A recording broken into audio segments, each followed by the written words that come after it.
IPL ക്രിക്കറ്റിന്റെ പൂരക്കാഴ്ചകൾക്കും ആവേശങ്ങൾക്കും തിരശ്ശീല വീണതോടെ Indian cricket പ്രേമികൾ ഇനി യഥാർത്ഥ ക്രിക്കറ്റിന്റെ സൗന്ദര്യമായ റെഡ് ബോൾ ഫോർമാറ്റിലേക്ക് ശ്രദ്ധ തിരിക്കുകയാണ്.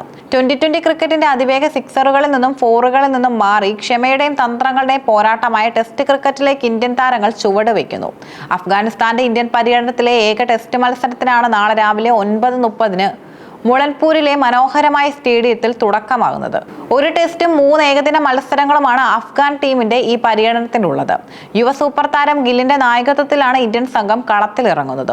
ലോകത്തെ ഏറ്റവും മികച്ച പേസർമാരിൽ ഒരാളായ ജസ്പ്രീത് ബുംറയ്ക്ക് ഈ പരമ്പരയിൽ വിശ്രമം അനുവദിച്ചിട്ടുണ്ടെങ്കിലും അഫ്ഗാനെ പൂർണ്ണമായും സമ്മർദ്ദത്തിലാക്കാൻ പോകുന്ന അതിശക്തമായ ഒരു ടീമിനെ തന്നെയാണ് സെലക്ടർമാർ ഇന്ത്യക്കായി അണിനിരത്തിയിരിക്കുന്നത്. പരിമിത ഓവർ ക്രിക്കറ്റായ വൺഡേയിലും 2020യിലും ഏത് വമ്പന്മാരെയും അട്ടിമറിക്കാൻ കെൽപ്പുള്ള അപകടകാരികളായ സംഘമാണ് അഫ്ഗാനിസ്ഥാൻ എങ്കിലും ടെസ്റ്റ് ക്രിക്കറ്റിന്റെ വലിയ വേദിയിൽ അവർ ഇപ്പോഴും തുടക്കക്കാരാണ്.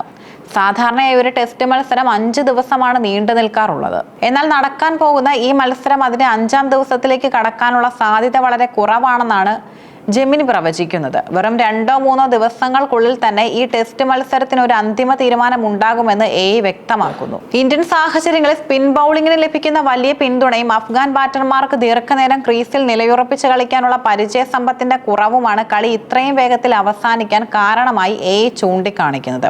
ക്രിക്കറ്റ് പ്രേമികളെ സംബന്ധിച്ച് ഇതൊരു വൺ സൈഡ് മത്സരമായി മാറാനുള്ള സാധ്യതകളാണ് പ്രവചനങ്ങൾ സൂചിപ്പിക്കുന്നത്.